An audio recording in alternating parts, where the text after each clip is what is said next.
Halo, nama saya Lihardianti Ningrum dari kelas 01 SMJM 013. Saya akan sedikit menjelaskan tentang perkembangan bahasa Indonesia saat ini. Bahasa sebagai alat komunikasi manusia berfungsi untuk memudahkan manusia dalam berinteraksi. Indonesia adalah negara kepulauan yang terdiri dari berbagai macam suku dan budaya. Begitu pula bahasa. Indonesia memiliki berbagai macam bahasa daerah yang tersebar dari Sabang sampai Merauke. Sejak diresmikan bahasa Indonesia sebagai bahasa nasional negara Indonesia, maka di setiap komunikasi menggunakan bahasa Indonesia. Perkembangan ilmu dan teknologi yang sangat pesat membuat bahasa Indonesia seperti kehilangan jati dirinya. Semua berasal dari luar negeri dan menggunakan bahasa asing. Keadaan ini telah membawa perubahan gaya hidup dan perilaku masyarakat dalam bertindak dan berbahasa. Semua masyarakat sudah mulai mencampur bahasa Indonesia dengan bahasa asing dalam pemakaian bahasa sehari-hari. Tentu dalam konteks pembahasan non-formal alias bahasa gaul, hal ini tidak menjadi suatu masalah yang signifikan. Sungguh sedih melihat perkembangan bahasa Indonesia saat ini, apalagi jika kita kembali ke sejarah Sumpah Pemuda, bagaimana cara pemuda atau pemudi dalam mempertahankan bahasa Indonesia hingga sekarang. Maka dari itu, mahasiswa seharusnya lebih sadar tentang pentingnya bahasa Indonesia saat ini. Mahasiswa harus lebih memudayakan bahasa Indonesia dalam kehidupan sehari-hari, dan hal termudah yang bisa kita lakukan sekarang ini adalah menggunakan bahasa Indonesia yang baik dan benar dalam setiap kesempatan.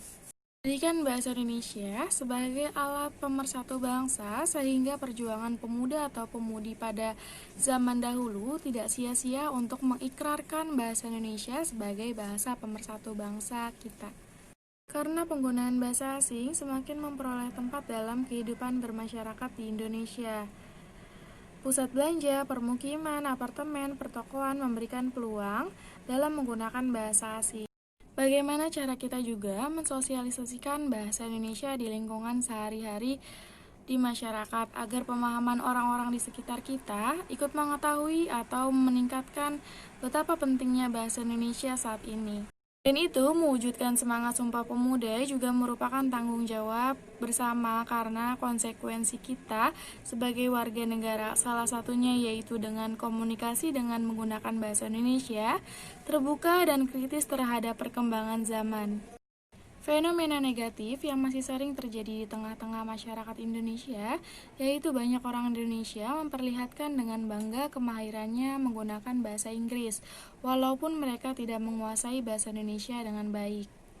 Merasa malu apabila tidak menguasai bahasa asing atau Inggris, tetapi tidak pernah malu dan kurang apabila tidak menguasai bahasa Indonesia. Menganggap remeh bahasa Indonesia, merasa dirinya lebih pandai daripada yang lain karena telah menguasai bahasa asing dengan fasih, walaupun penguasaan bahasa Indonesianya belum sempurna. Jawab terhadap perkembangan bahasa Indonesia terletak di tangan pemakai bahasa Indonesianya sendiri. Baik buruknya, maju mundurnya, dan tertatur kacaunya bahasa Indonesia merupakan tanggung jawab seseorang yang mengakui sebagai warga negara Indonesia yang baik. Warga Indonesia yang baik, sepantasnya lah bahasa Indonesia itu dicintai dan dijaga. Bahasa Indonesia harus dibina dan dikembangkan dengan baik. Karena bahasa Indonesia itu merupakan salah satu identitas atau jati diri kita sebagai warga negara Indonesia. Setiap orang Indonesia patutlah bersikap positif terhadap bangsa Indonesia. Janganlah menganggap remeh dan bersikap negatif.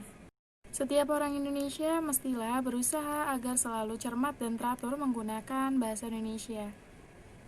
Dan setiap warga Indonesia harus bersama-sama berperan serta dalam membina dan mengembangkan bahasa Indonesia ke arah yang lebih positif. Solusinya adalah dengan menggalakkan pemakaian bahasa Indonesia yang baik dan benar, minimal pada fasilitas publik yang sering dilihat di masyarakat luas. Sehingga bahasa Indonesia semakin lebih populer di mata masyarakat sendiri, meskipun solusi tersebut dirasa sulit untuk diterapkan secara langsung, namun bisa dilakukan secara bertahap. Pemerintah harus dapat menyadarkan masyarakat betapa pentingnya kita menjaga bahasa Indonesia yang diterapkan melalui kebijakan strategis. Karena pemerintah dalam hal ini menjadi regulator di negara ini, inti awalnya adalah bagaimana bahasa Indonesia dapat dipakai secara luas, baik di tempat umum, media massa, dan merek dagang. Sehingga secara tidak langsung masyarakat dapat mengetahui mana bahasa yang baik dan tidak. Dan pada akhirnya solusi ini dapat menyeluruh pada setiap lapisan masyarakat. Semoga bangsa Indonesia sendiri dapat menghargai bahasa Indonesia sebagai bahasa bangsanya. Terima kasih.